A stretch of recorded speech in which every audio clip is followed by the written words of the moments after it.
কানা রাতে উঠে 2 ঘন্টা প্রচণ্ড দৌড়ঝাঁপ, নিঃশ্বাস ফেলার সময় হয় না, এক জায়গায় পা রাখার সময় হয় না। আর তারপরে 30 মিনিট বাসি কাজ। রবিবার ছাড়া প্রতিদিনকার মতন আজকেও সকালটা আমার শুরু হলো অন্ধকার থাকতে। 3জন ঘুমাচ্ছে, আমার তো উঠতেই হবে, যেহেতু খাবারের দায়িত্ব আমার। মা বউ অত সহজে দায়িত্ব থেকে পালানো যায় না। ভাবছিলাম আজকে স্কুলে পাঠাবো না, কর্তামশাই তো ক্যান্টিনে খেয়ে নিতে পারবে। তারপর আবার ভাবছি না, নতুন নতুন স্কুল। সত্যি কথা বলতে বন্ধুরা, 2-3 দিন এত পরিমাণে কাজের প্রেশার পড়ে যাচ্ছে আর একটু বাইরে যেতে হচ্ছে, যার জন্য না ঘুমে আমার পোষাচ্ছে না। কিন্তু আমি যদি এদিকে হাল ছেড়ে দিই তাহলে তো হয়ে গেল। ওই জন্য কোনো মতে ঠিক টাইমে উঠেই রান্না করে ফেললাম। তরকারিগুলো কালকেই কেটে রেখে দিয়েছিলাম। চাউমিন আমি কালকেই সিদ্ধ করে রেখে দিয়েছি, কেন কি দিনের দিন করাটা আমার পক্ষে সম্ভব না। মানে আগের দিন রাত্রিবেলায় যদি আমি বেশ খানিকটা কাজ এগিয়ে রেখে দিই, পরের দিন সকালবেলায় অনেকটা রিল্যাক্সে কাজ করতে পারি। ফুলকপি আলু মটরশুঁটি দিয়ে তরকারি কমপ্লিট, চাউমিন কমপ্লিট, আর রুটিও ওদিকে আমার হয়ে গেছে। সমস্ত খাবারগুলো কিন্তু আমি ফ্যান চালু করে টেবিলের পরে রাখি। গরম খাবার আমি কোনো সময় না কর্তামশাইকে দিই না মেয়েদের দিই। চটপট দাঁত মাছ, ব্রাশে পেস্ট মাখানো আছে, এক্ষুনি ফোন চলে আসবে বাসমাসির, তাড়াতাড়ি কর।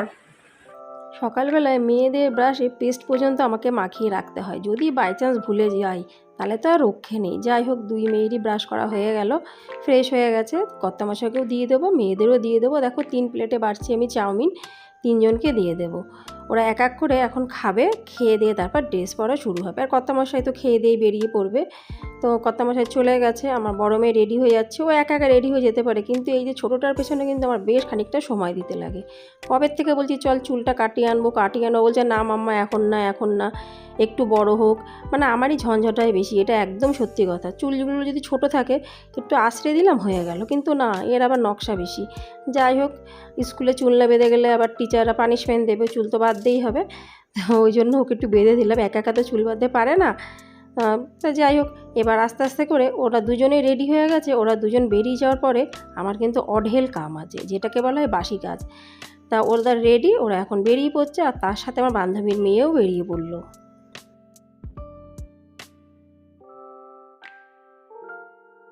সত্যি বন্ধুরা, মানে এখন যদি কেউ বলে যে তুমি শুয়ে পড়ো, তোমার কাজবাজ সব করে দিচ্ছি A to Z, আমি এখন ঘুমিয়ে পড়তে পারি আর 10টা-11টার সময় উঠতে পারি, এত ঘুম লাগছে, কিন্তু কোনো উপায় নেই। নমস্কার আমার প্রিয় ইউটিউব পরিবার, তোমরা সবাই কেমন আছো? আশা করছি তোমরা সবাই অনেক ভালো আছো, সুস্থ আছো। আমিও ভালো আছি।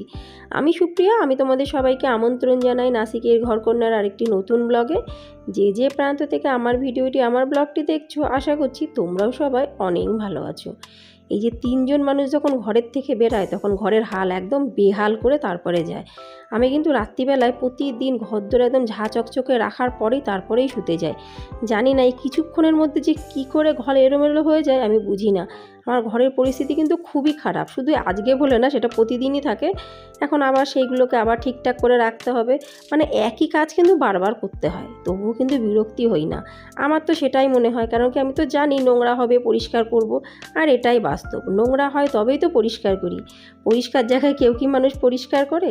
ঠিক বললাম কি ভুল বললাম? অবশ্যই কিন্তু আমাকে কমেন্টসে জানিও। প্রতিদিনকার মতো আজও খুব সুন্দর 2টো কমেন্টস তোমাদের সাথে আমি শেয়ার করব। প্রথম কমেন্টসটি লিখেছে Julie blog, Julie blog, sorry. তো জুলি বোন লিখেছে, দিদিভাই তোমার ভিডিও মাঝে মধ্যে দেখি, বেশ ভালো লাগে, আর কালকের ভিডিওটা তো অসাধারণ হয়েছে। অসংখ্য ধন্যবাদ জুলি বোন, তোমার যে আমার ভিডিও ভালো লেগেছে তার জন্য অনেক ধন্যবাদ, অনেক ভালোবাসা। তোমাদের এই ভালো ভালো কমেন্টগুলো আমার পড়তে খুবই ভালো লাগে। তোমরা ভালো ভালো কমেন্ট লেখো, এতে কি হয় কি আরও নতুনত্ব ভিডিও বানাতে, প্রতিদিন ভিডিও বানাতে না ইচ্ছা করে। তা যাই হোক, চলো এখন পড়া যাক দ্বিতীয় কমেন্টসটি। দ্বিতীয় কমেন্টসটি লিখেছে কালীপদ ডেইলি ব্লগ। কালীপদ দাদাভাই লিখেছে, বুনু তোমার ভিডিও আমি তো প্রায় দিনই দেখি, আজকেও ব্যতিক্রম না, ভিডিওটি দারুণ হয়েছে। অসংখ্য ধন্যবাদ কালীপদ দাদাভাই, তুমি যে আমার ভিডিও মাঝে মধ্যে দেখো আর এত সুন্দর সুন্দর কথা বলো।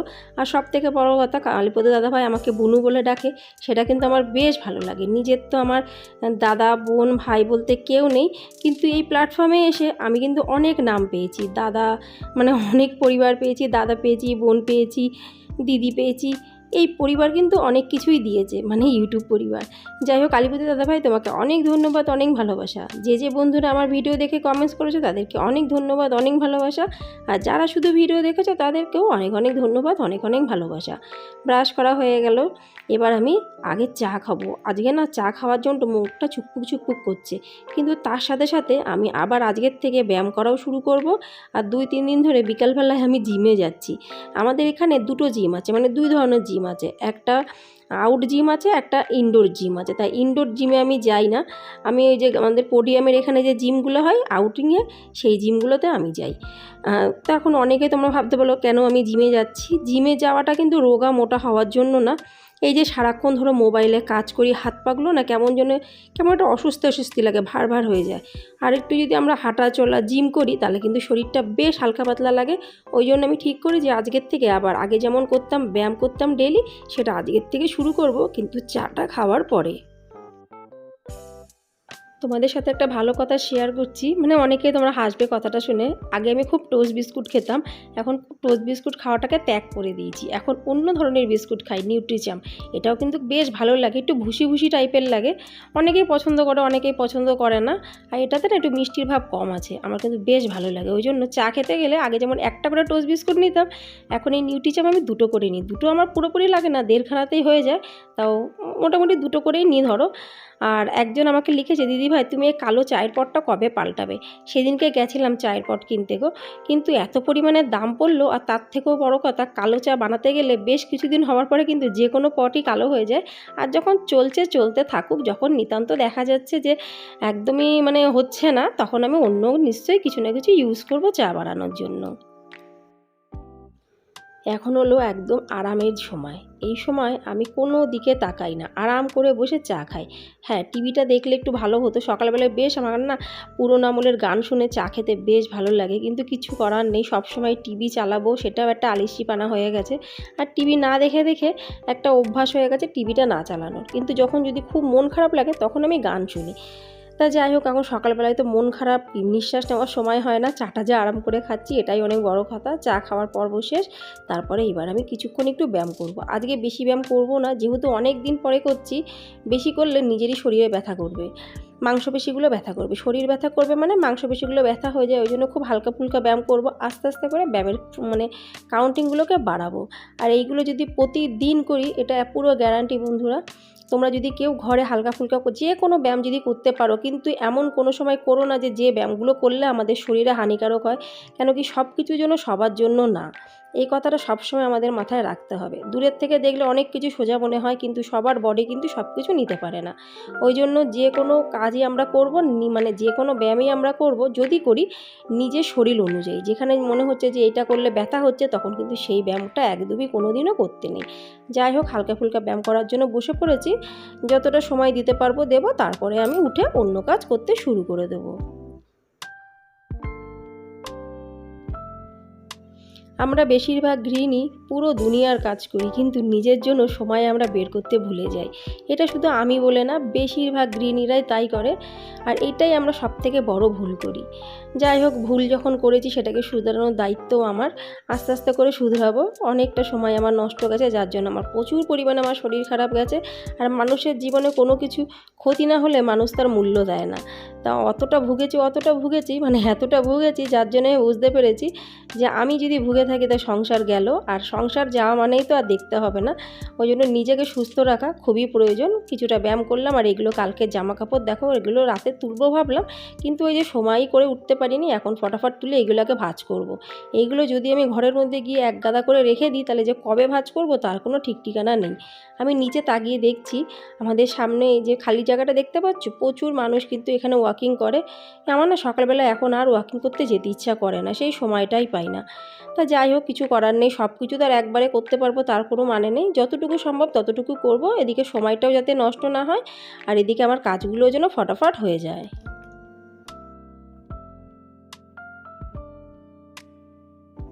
জামা কাপড় তো তোলা সোজা, কিন্তু সেটাকে ভাঁজ করা আমার পক্ষে যেন মনে হয় বিশাল বড় একটা যুদ্ধের ব্যাপার। বাসনপত্র যত হোক তত মেজে নিতে পারি, কিন্তু সেগুলোকে জায়গায় তোলাটাও আমার কাছে বিশাল বড় যুদ্ধের ব্যাপার।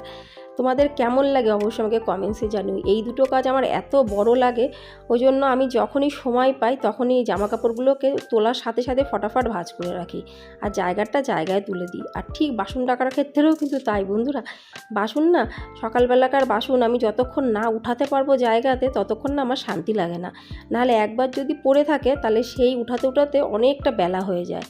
এই জন্য ওই দুটো কাজ আমি যখনই সময় পাই, যতটুকু জিনিস হোক কি, যতটুকু বাসন হোক কি, যতটুকুই জামা কাপড় হোক, আমি ফটাফট সেগুলো করার সবসময় চেষ্টা করি। এর মধ্যে কোনো কিছু আয়রন করার নেই, ওই জন্য আয়রন করবো না, শুধু এগুলো গিয়ে আমি আলমারিতে রেখে দেবো, যার যার আলমারি। এবার আমি যাবো গাছে জল দেবো। দেখলাম বাইরে গিয়ে যখন জামা কাপড় তুলছি দেখছি আমার গাছগুলো প্রায় শুকিয়ে গেছে, ওই যে কেউ একটুও জল দেয় না। এদিকে যখন নতুন নতুন এনেছিলাম কত নকশা তিনজনের, মানে আমার কর্তামশাই আর আমার দুই মেয়ের। আর গাছগুলো এখন তো রোদ্দুর পড়ে গেছে, 2 বেলা জল না দিলে হয় না, কিন্তু যদি আমি সকালবেলায় বেশি করে জল দিই তাহলে কিন্তু বিকালবেলায় আমি জল দিই না।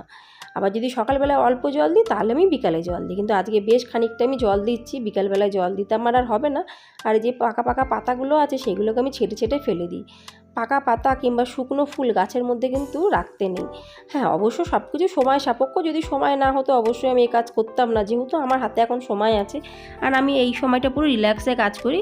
সবই করি বাসি কাজ, কিন্তু তার সাথে সাথে অন্যান্য অনেক কাজই কিন্তু থাকে যেগুলো চোখে দেখা যায় না। নিজেকে ফিট রেখে, সংসারকে সুন্দর করে রেখে, বাসি কাজ করে কি করি আমি কিন্তু যতটা দেখানো সম্ভব তোমাদের সাথে কিন্তু সবসময় শেয়ার করার চেষ্টা করি। আশা রাখি বন্ধুরা আমার ভিডিওগুলো তোমাদের ভালো লাগবে। যদি আমার ভিডিওগুলো ভালো লাগে অবশ্যই লাইক, সাবস্ক্রাইব, শেয়ার, কমেন্টস করে পাশে থেকো। সারাক্ষণ ঘরে আছি বলে যে কাজ নেই তা কিন্তু না, ঘরে আছি বলেই টোটো কোম্পানির ম্যানেজারের মতন সারাক্ষণ কিছু না কিছু আমি করি। ওই চুপচাপ বসে থাকা আমার একদম বিরক্তি লাগে, চুপচাপ আমি বসে থাকতেই পারি না। এটা বলতে পারো যে আমার একটা অভ্যাস, সুঅভ্যাস কি কুঅভ্যাস আমি জানি না, ছোটোবেলার থেকেই আমি এরকম। আমি কোনো সময় না এক জায়গায় চুপচাপ বসে টিভি দেখা হোক কি গল্প করা হোক, গল্প করা তো দূরের কথা, আমি সেরকম একটা গল্প করিই না। বান্ধবীরা মিলে খুব কম গল্প করি, আমার ওই বসে এক জায়গায় বসে গল্প করাটা খুব একটা পোষায় না।